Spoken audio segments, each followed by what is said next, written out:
Right. Mahesh గారు నమస్తే. మహేష్ గారు, మీరు కూడా ఇప్పుడు మీ పార్టీ మేనిఫెస్టోని విడుదల చేశారు. మరి అభివృద్ధి ఎజెండా ఏంటి, మనకు కావాల్సింది ఏంటి, అసలు ప్రజలకు ఏం కావాలనే విషయాన్ని మీరు కూడా మర్చిపోయి వ్యక్తిగత దూషణలు చేస్తున్నారే తప్ప మీరు కూడా ప్రజలకు మనం ఏం చేయాలనే విషయం మీద ఎందుకు ఫోకస్ పెట్టట్లేదు? మహేష్ గారు మళ్ళీ టెక్నికల్ ఇష్యూ వచ్చినట్టుంది. రైట్. కౌశిక్ గారు ఏమంటారు? సరే, ప్రధానంగా ఇప్పుడు మున్సిపాలిటీ సమస్యలు అనేసరికి శేషు గారు చాలా చక్కగా వివరించారు. దాని గురించి ట్రాఫిక్ కష్టాలు చాలా ఉన్నాయి, రోడ్లు పరిస్థితి అసలు బాగాలేదు, డ్రైనేజ్ సమస్య మెయిన్గా ఉంది. మీరేమో మున్సిపాలిటీలో మేము అన్నీ గెలిచేస్తామని, సీఎం ఎక్కడ వెళ్ళినా కూడా, ఎక్కడ ఏ సభలో వెళ్ళినా కూడా అన్నీ గెలిచేస్తామని మాట్లాడుతూ ఉంటారు. మరి ఏంటి మున్సిపల్ పైన ముఖ్యంగా ఎటువంటి ఫోకస్ పెట్టారు ప్రజల సమస్యలపైన? అసలు మీరు ఆ మూలాల్లోకి వెళ్తున్నారా లేదా? మేడం, ఇప్పటి వరకు తెలంగాణ రాష్ట్రంలో కాంగ్రెస్ ప్రభుత్వం అధికారులకు వచ్చిన తర్వాత పట్టణాలు కావచ్చు, నగరాల అభివృద్ధి కోసం 17,000 కోట్ల రూపాయలు ఖర్చు పెట్టుకున్నాం. అదే కాకుండా 138 మున్సిపాలిటీలకు సంబంధించి 2,432 అభివృద్ధి పనులు జరుగుతూ ఉన్నాయి. అదే కాకుండా దానికి సంబంధించిన నిధులు కూడా రిలీజ్ చేసిన పరిస్థితి. కొత్త మున్సిపాలిటీలకు 15 కోట్ల రూపాయలు, కొత్త కార్పొరేషన్లకు 20 కోట్ల రూపాయలు, అదే కాకుండా పాత మున్సిపాలిటీ నుండి కొత్త గ్రామాలు విలీనం చేస్తే 20 కోట్ల రూపాయలు, అదే కాకుండా కొత్త కార్పొరేషన్లకు కూడా 30 కోట్ల రూపాయలు రిలీజ్ చేసుకొని తెలంగాణ రాష్ట్రంలో కాంగ్రెస్ ప్రభుత్వం ముందుకు పోతూ ఉంది. అదే కాకుండా మీరు చూస్తూ ఉంది మాస్టర్ ప్లాన్ సంబంధించి తెలంగాణ రాష్ట్రంలో 50% మున్సిపాలిటీలకు మాస్టర్ ప్లాన్లే లేవు కదా. కాబట్టి పట్టణాలను గ్రామాలను అనుసంధానం చేసే ప్రయత్నంలో భాగంగా గ్రామీణ స్థాయి నుంచి మండల వరకు రోడ్లు ఉండే విధంగా, మండల స్థాయి నుంచి జిల్లా హెడ్ క్వార్టర్ వరకు డబల్ రోడ్డు ఉండే విధంగా, అదేవిధంగా జిల్లా హెడ్ క్వార్టర్ నుంచి రాష్ట్ర హెడ్ క్వార్టర్కు 4 లైన్ల రోడ్డు ఉండే విధంగా తెలంగాణ రాష్ట్రంలో కాంగ్రెస్ ప్రభుత్వం ఆ దిశగా అడుగులు వేస్తూ ఉంది. కాబట్టి శ్రీశైలానికి సంబంధించినటువంటి 4 లైన్ల రోడ్డు కోసం కేంద్ర ప్రభుత్వం రిక్వెస్ట్ చేసినాం. కాకపోతే వాళ్ళు తర్వాత పరిశీలిస్తామని చెప్పడం జరిగింది.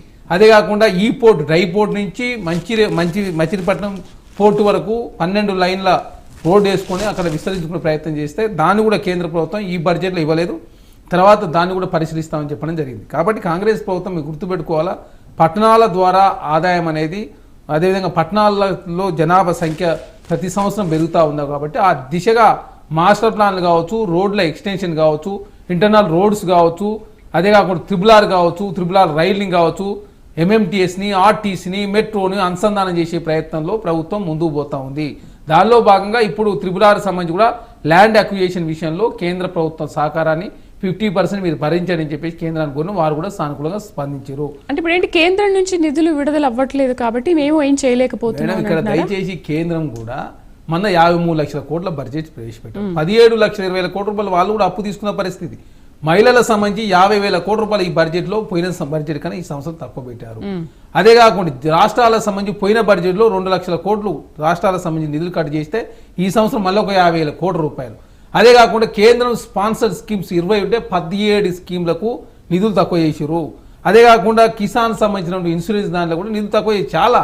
అదే కాకుండా మేము 13 లక్షల డబల్ బెడ్రూమ్లకు సంబంధించి కేంద్రం సాయం చేసేది 1,20,000 రూపాయలు మాత్రమే. మేము 13 లక్షలు అయితే వాళ్ళు 4,30,000 మాత్రం సాయం చేస్తామని చెప్పారు. మేము ఎస్సీ ఎస్టీలకు 6 లక్షలు, బీసీ ఓసీలకు 5 లక్షల రూపాయలు ఇస్తూ ఉంది. కాబట్టి కేంద్రం సంబంధించి ఎప్పటికప్పుడు డిపిఆర్ సబ్మిట్ చేస్తూ కేంద్రం నుంచి రావాల్సిన నిధులు రాబడుతూనే, విభజనాలు పరిష్కరించుకుంటూనే తెలంగాణ రాష్ట్రంలో ఒక ప్రత్యేకమైన బృహత్తమైన కార్యక్రమం ద్వారా ముందుకు పోయే ప్రయత్నంలో భాగంగా తెలంగాణను 3 విభాగాలు విభజించుకొని ముందుకు పోతాం.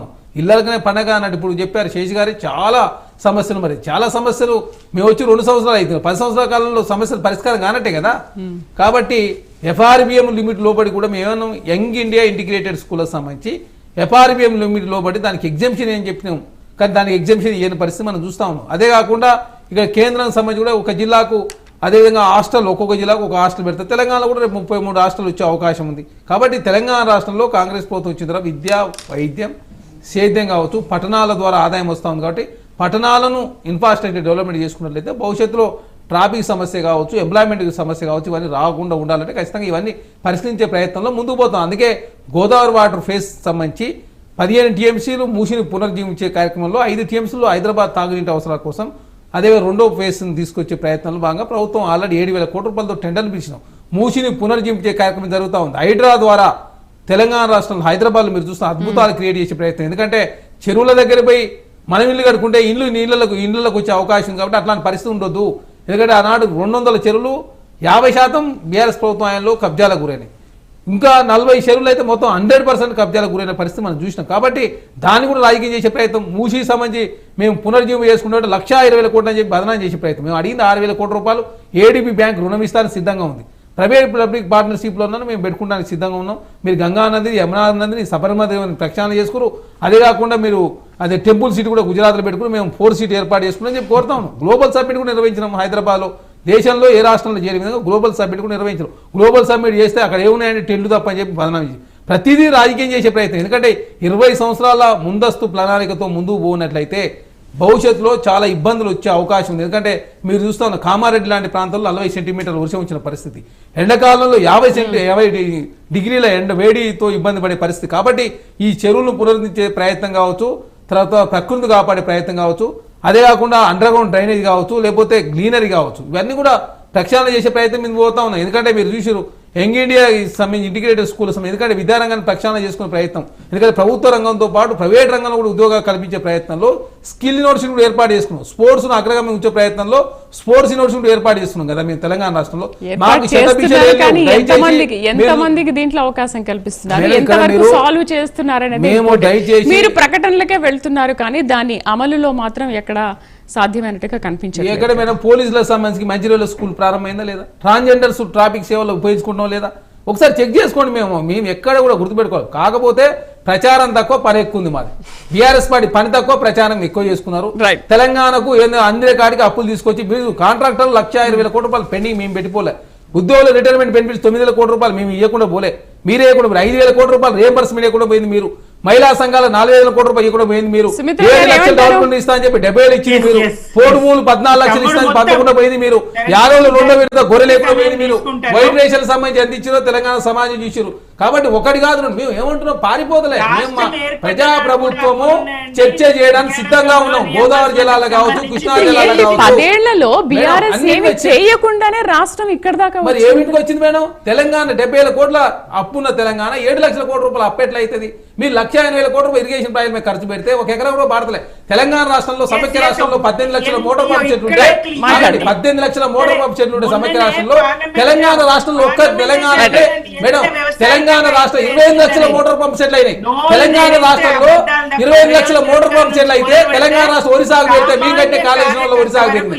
దేశంలో అత్యంత ప్రమాదకరమైన డ్యామ్ అనేది ఉందంటే మేడిగడ్డ అని చెప్పి కేంద్ర ప్రభుత్వం హెచ్చరించి పార్లమెంట్ సాక్షిగా. రెండోది ఉత్తరప్రదేశ్, మూడోది జార్ఖండ్. కాబట్టి మీరు కట్టిన ప్రాజెక్టు 8 సంవత్సరాలనే కుంగిపోయింది.